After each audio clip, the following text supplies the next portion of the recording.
कैदी अभी अपना आधा खाना ही खा पाया था कि अचानक उसे सेल के बाहर गार्ड्स की बातचीत की आवाज सुनाई दी। यह सुनते ही उसने एक पल की भी देरी नहीं की और अपनी पूरी ताकत लगाकर अपना बिस्तर वहां से हटा दिया। फिर उसने जल्दी से दीवार की ईंटें हटाई और बड़ी सावधानी से छेद के अंदर घुसकर छुपकर देखने लगा। अगले ही पल जेलर अपने आदमियों के साथ बगल वाले सेल में दाखिल हुआ। बिस्तर पर बिना हिले डुले पड़े कैदी को देखकर उसे शक हुआ कि वह मरने का नाटक कर रहा है। अपने शक को दूर करने के लिए उसने अपने आदमियों से उस कैदी के पैर के तलवों को उठाने के लिए कहा और फिर उन्हें आग से जलाने लगा। जब उसने देखा कि उस कैदी ने दर्द की कोई प्रतिक्रिया नहीं दी, तब जाकर उसने अपने आदमियों को आदेश दिया कि उसे एक बोरी में भरकर बाहर फेंक दें। लेकिन उन्होंने सपने में भी नहीं सोचा होगा कि इस वक्त दीवार के पीछे छिपा एक कैदी यह सब बिल्कुल साफ साफ देख रहा था। जैसे ही गार्ड्स वहां से बाहर गए, वह आदमी तुरंत उस छेद से बाहर निकल आया। भले ही उसने सब कुछ अपनी आंखों से देखा था, लेकिन उसे अपनी आंखों पर यकीन नहीं हो रहा था। इसलिए उसने बिना कुछ सोचे समझे सच्चाई का पता लगाने के लिए उस बोरी को जोर से फाड़ दिया। जब उसने बोरी के अंदर अपने पुराने दोस्त के थके हुए और कमजोर चेहरे को देखा,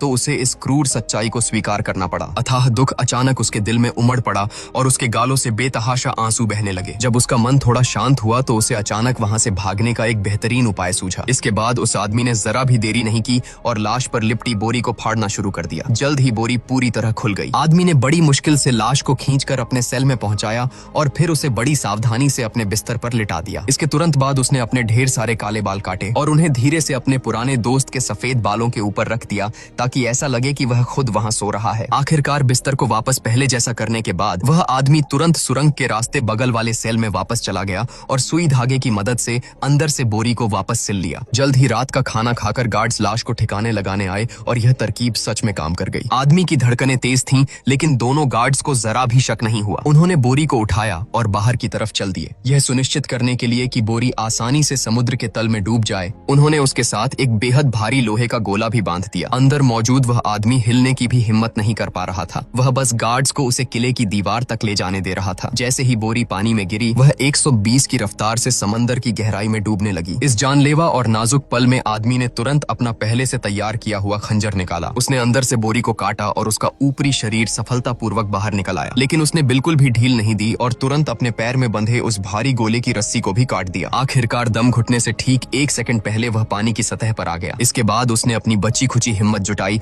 और अपने थके हारे शरीर की आखिरी बची हुई ताकत लगाकर किनारे की तरफ तैरने लगा। उधर जेल में खाने का समय हो गया था। एक गार्ड हमेशा की तरह खाना देने आया, लेकिन जब उसे कैदी का बर्तन दिखाई नहीं दिया, तो उसे कुछ गड़बड़ लगी। स्थिति की जांच करने के लिए वह अंदर गया। उसने सोचा कि वह सो रहे कैदी को जगाएगा, लेकिन पास जाने पर उसने देखा कि बिस्तर पर तो वह मृत बूढ़ा आदमी लेटा हुआ था। जल्द ही जेलर आग बबूला होता हुआ उस सेल में पहुंचा। बिस्तर पर लाश और जमीन पर गिरे हुए बालों को देखते ही उसे सारा माजरा समझ में आ गया। उसने अपने आदमियों को बिस्तर हटाने का आदेश दिया और दीवार में उन्हें ढीली ईंटें मिल गईं। ईंटों के पीछे बने उस सुडौल और साफ सुथरे छेद को देखकर जेलर समझ गया कि उस आदमी के पास कोई न कोई औजार जरूर था और वह पक्का उस बोरी को काटकर बाहर निकल चुका होगा। उसने तुरंत अपने आदमियों को उसे ढूंढने का आदेश दिया, लेकिन अब बहुत देर हो चुकी थी। तब तक वह आदमी, जिसका नाम जॉनसन था, सुरक्षित किनारे पर पहुंच चुका था। वह घबराहट और सतर्कता के साथ इस अनजान और बाहरी दुनिया को देख रहा था। उसने जरा भी ढील नहीं दी। रास्ते में कहीं भी पुलिस की झलक देखते ही वह आदतन छुप जाता था। यूं ही भटकते हुए जॉनसन एक किसान के घर में घुस गया। घर का मालिक उस वक्त खेत में काम कर रहा था। इसी बात का फायदा उठाकर उसने घर की अलमारियां खंगाली और कुछ फटे पुराने कपड़े निकालकर तुरंत अपनी जेल की वर्दी उतार फेंकी। किसान के वापस आने का समय हो रहा था,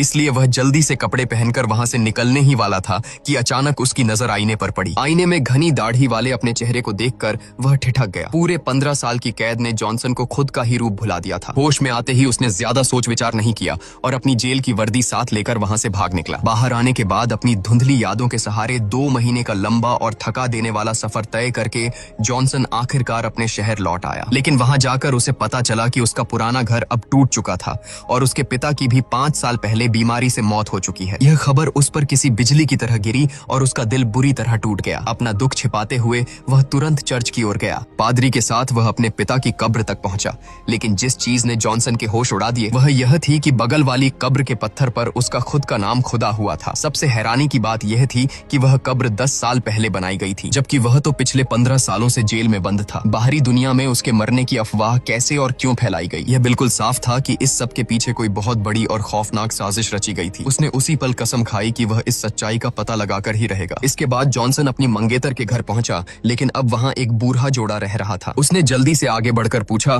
तब उसे पता चला कि उसकी मंगेतर मंगेतर बहुत पहले ही पेरिस में शादी करके जा चुकी है। यह सुनते ही जॉनसन को ऐसा लगा जैसे उसे किसी ने बर्फ के ठंडे पानी में फेंक दिया हो। पिता की मौत और मंगेतर के दूर चले जाने के दोहरे झटके ने उसे पूरी तरह से तोड़ दिया। वह पहले से ही बहुत थका हुआ था। अब जॉनसन बेघर था और एक जिंदा लाश की तरह सड़कों पर बिना किसी मंजिल के भटकने लगा। तभी एक नुक्कड़ पर अचानक उसका सामना गश्त लगाते हुए कुछ पुलिस वालों से हो गया। बरसों की कैद के बाद पुलिस को देखकर उसके अंदर एक स्वाभाविक डर पैदा हो गया और वह अनजाने में ही छिप गया। उसी वक्त एक कैदी मौका पाकर भाग निकला। पुलिस वाला और वह कैदी भागते भागते ठीक जॉनसन के सामने आ गए। आखिरकार कैदी जमीन पर गिर गया और पुलिस वाला उसे लात घूंसों से बेदर्दी से पीटने लगा। पुलिस वाले की इस क्रूरता को देखकर जॉनसन को जेल में अपने साथ हुए अत्याचार याद आ गए। गुस्से में उसका खून खौल उठा। वह सीधा आगे बढ़ा और एक ही घूंसे में पुलिस वाले को जमीन पर गिरा दिया, जैसे वह अपनी बरसों की भड़ास निकाल रहा हो। इसके बाद कैदी की मिन्नतों पर उसने जल्दी से बेहोश पुलिस वाले की जेब से चाबियां निकाली और उस कैदी की बेड़ियां खोल दी। उसे इस बात का जरा भी अंदाजा नहीं था कि अनजाने में किया गया उसका यह एक नेक काम आगे चलकर उसकी पूरी जिंदगी बदलने वाला था। आजाद होने के बाद वह कैदी जॉनसन के पीछे पीछे चलने लगा। जॉनसन ने उसे भगाने की बहुत कोशिश की, लेकिन वह टस से मस नहीं हुआ। तभी सामने से गश्त लगा रहे पुलिस वालों की एक और टुकड़ी आ गई। बचने का कोई रास्ता न देख दोनों एक घोड़ा गाड़ी में छिप गए। बातचीत के दौरान पता चला कि उस आदमी का नाम एंडी था, जिसे पुलिस ने समुद्र तट पर शराब की तस्करी करते हुए पकड़ा था। लेकिन जॉनसन के लिए सबसे बड़ी खुशखबरी यह थी कि एंडी का एक मालवाहक जहाज समुद्र में खड़ा था। उस वक्त मची अफरा तफरी में कैप्टन और बाकी क्रू मेंबर्स जहाज छोड़कर भाग गए थे। बस एक गूंगा आदमी उसकी रखवाली के लिए वहां मौजूद था। इसलिए शहर से बाहर निकलते ही दोनों बिना रुके उस जहाज पर पहुंचे और बिना किसी हिचकिचाहट के शहर से बहुत दूर निकल गए। एक ठेठ तस्कर होने के बावजूद एंडी को जहाज चलाने के बारे में कुछ नहीं पता था। पूरी यात्रा के दौरान जॉनसन ने ही जहाज को चलाया। एंडी ने बस अपने घर का पता और दिशा बताई थी। लेकिन एंडी ने सपने में भी नहीं सोचा था कि उसका यह जान बचाने वाला मसीहा दरअसल किसी और ही इरादे से वहां था। जॉनसन ने झूठ बोला कि जल्द ही एक भयानक तूफान आने वाला है,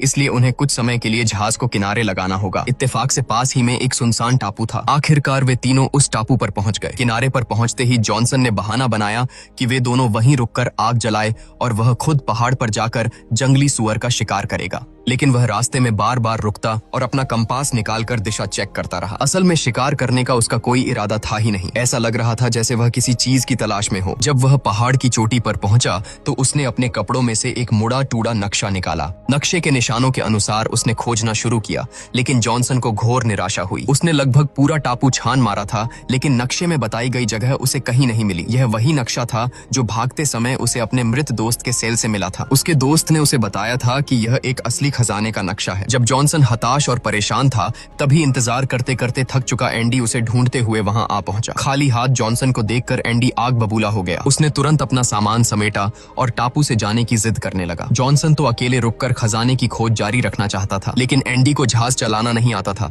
और सबसे बड़ी बात, एंडी के हाथ में हथियार था। बिना वजह की मुसीबत से बचने के लिए जॉनसन को आखिरकार उसकी बात माननी पड़ी। जहाज पर वापस लौटकर धीरे धीरे दूर होते उस टापू को देखते हुए जॉनसन का मन नहीं मान रहा था। वह बार बार मुड़कर पीछे देख रहा था। इत्तेफाक से उसकी इसी बेकरारी ने उसे खजाने के नक्शे का असली राज बता दिया। दूर से देखने पर पहाड़ की चोटी पर उभरी हुई दो चट्टानें बिल्कुल वैसी ही लग रही थीं जैसे उसके पुराने दोस्त द्वारा बताई गई रैबिट रॉक। अचानक जॉनसन के दिमाग में खुशी की लहर दौड़ गई। उसकी इस अजीब हरकत पर एंडी का ध्यान गया, लेकिन होश में आते ही जॉनसन ने जल्दी से कोई बहाना बनाकर बात टाल दी। कुछ ही समय बाद वे तीनों एंडी के शहर पहुंच गए, जहां उनका बहुत गर्मजोशी से स्वागत किया गया। एंडी तो अपनी बहन की पहचान भी जॉनसन से करवाना चाहता था और उसने बताया कि घर में उसके सोने का इंतजाम कर दिया गया है। लेकिन इस वक्त जॉनसन के दिमाग में सिर्फ और सिर्फ खजाना घूम रहा था। उसने एंडी की इस अच्छी नीयत को ठुकरा दिया और बंदरगाह पर ही अकेले सोने की जिद की। रात होते ही जॉनसन अपने दिल की बेताबी को रोक नहीं पाया। सन्नाटे का फायदा उठाकर उसने चुपचाप एंडी की छोटी नाव चुरा ली और रात के घने अंधेरे में गायब हो गया। लेकिन जॉनसन ने सपने में भी नहीं सोचा था कि आधी रात को उठे उस गूंगे आदमी ने उसे नाव ले जाते हुए देख लिया था। वह तुरंत भाग कर गया और उसने एंडी को जगा दिया। उधर जॉनसन आखिरकार उस सुनसान टापू पर सफलतापूर्वक वापस पहुंच गया। पहाड़ की चोटी पर उसे पत्थरों से ढकी हुई एक गुफा दिखाई दी। अपनी उत्सुकता के चलते उसने एक एक करके सारे भारी पत्थरों को वहां से हटाया और अपने थके हारे शरीर को घसीटते हुए अंदर घुसा। गुफा के अंदर न केवल एक विशाल जगह थी, बल्कि वहां जमीन पर हजारों लोहे के बक्से रखे हुए थे। जॉनसन को अपनी आंखों पर विश्वास नहीं हो रहा था। उसने पूरी उम्मीद और बेताबी के साथ एक बक्सा खोला। बक्सा सोने चांदी और कीमती गहनों से खचाखच भरा हुआ था। पूरी गुफा में अब सिर्फ उसकी भारी सांसों की आवाज गूंज रही थी और उसका दिल दिल बेकाबू होकर धड़क रहा था। उसने कभी सपने में भी नहीं सोचा था कि जेल में उसके बूढ़े दोस्त की कही हुई बातें सच साबित होगी। उसने कभी सपने में भी नहीं सोचा था कि एक ही दिन में वह इतनी बड़ी दौलत का मालिक बन जाएगा। सोने के ये सिक्के जो कई जन्मों तक भी खर्च नहीं हो सकते थे, अब जॉनसन के इंतकाम के रास्ते में उसकी सबसे बड़ी ताकत बनने वाले थे। बिना किसी जुर्म के पूरे 15 साल जेल में सड़ने के कारण उसकी जिंदगी पूरी तरह बर्बाद हो गई थी। अब इस पूरी साजिश का सच सामने लाने का समय आ गया था। इसके बाद जॉनसन एक चर्च में गया और अपने आने वाले इंतकाम के लिए प्रार्थना और पश्चाताप करने लगा। उसे पता था कि इस रास्ते पर वह कई बड़े पाप कर सकता है और शायद उसे नर्क में भी जाना पड़े, लेकिन उसे इसका कोई पछतावा नहीं था। उसने मन ही मन कहा कि हे ईश्वर, आपको यह मानना होगा कि मैंने हमेशा न्याय की उम्मीद की थी, लेकिन अब मुझे सिर्फ इंतकाम चाहिए। अपने मन का बोझ हल्का करने के बाद जॉनसन ने एक शुरुआती योजना बनाई। अभी उसकी पहचान खतरे में थी, इसलिए वह बहुत से काम खुद सामने आकर नहीं कर सकता था। तब उसे एंडी की याद आई जिसने उसकी मदद की थी। जॉनसन ने एंडी के लिए न सिर्फ 2 बड़े जहाज खरीदे बल्कि 3 शानदार विला भी ले लिए। इसके बदले में उसने एंडी को 7 दिन बाद एक सूट पहनकर मार्सेल शहर में मिलने के लिए कहा और साथ में उसे नोटों की एक मोटी गड्डी भी थमा दी। इसी बीच जॉनसन ने एक अमीर नवाब का भेष बनाया और उस बंदरगाह पर गया जहां वह पहले काम किया करता था। वहां उसे एक बुरी खबर मिली। उसका पुराना मालिक व्यापार में भारी नुकसान और कर्ज के कारण दिवालिया हो गया था। जल्द ही वह दिन आ गया जब जॉनसन और एंडी को मिलना था। अपने जान बचाने वाले मसीहा को एकदम अलग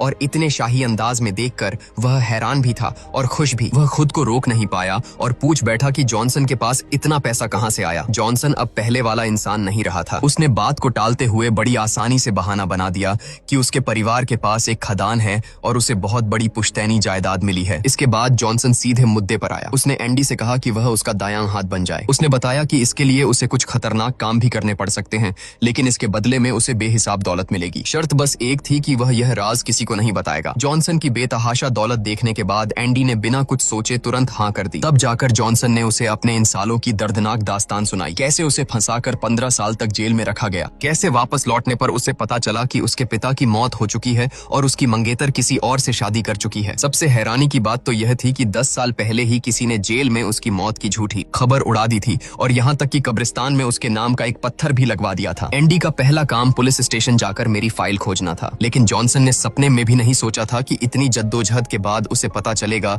कि यह बंदा तो अनपढ़ है। लगता था कि उसे खुद ही कोई रास्ता निकालना पड़ेगा। गनीमत यह रही कि वे पूरी तरह खाली हाथ नहीं रहे। उन्हें पता चला कि जिस प्रोसिक्यूटर ने उसे फंसाया था वह अब यहाँ काम नहीं करता, बल्कि उसका प्रमोशन हो गया है और वह अब पेरिस का रॉयल प्रोसिक्यूटर बन चुका है। अब जब उसे पता चल गया था कि उसका दुश्मन कहाँ तैनात है, तो उसे घुटनों पर लाने के उसके पास कई तरीके थे, लेकिन अभी सबसे जरूरी काम उस फाइल को हासिल करना था और उनकी इस टीम में सिर्फ 2 ही लोग थे। वह सीधे रिकॉर्ड रूम के इंचार्ज के पास पहुंचा और झूठ बोला कि वह पेरिस डेली अखबार के लिए काम करता है। उसने कहा कि वह राजनीतिक कैदियों पर एक लेख लिख रहा है जिसके लिए उसे जॉनसन की फाइल देखनी है, लेकिन इंचार्ज ने उसे तुरंत मना कर दिया क्योंकि कैदियों की फाइलें बेहद गोपनीय होती हैं और किसी को भी उन्हें आजादी से देखने की इजाजत नहीं होती। जब जॉनसन को लगा कि यह तरकीब काम नहीं कर रही तो जाते जाते उसने जानबूझकर उस अभियोजक का नाम ले लिया। यह दांव सच में काम कर गया। रॉयल प्रोसिक्यूटर का नाम सुनते ही इंचार्ज का रवैया पूरी तरह बदल गया और उसने बिना कोई सवाल किए जॉनसन को फाइल रूम का रास्ता दिखा दिया। जॉनसन को आखिरकार अपनी फाइल मिल गई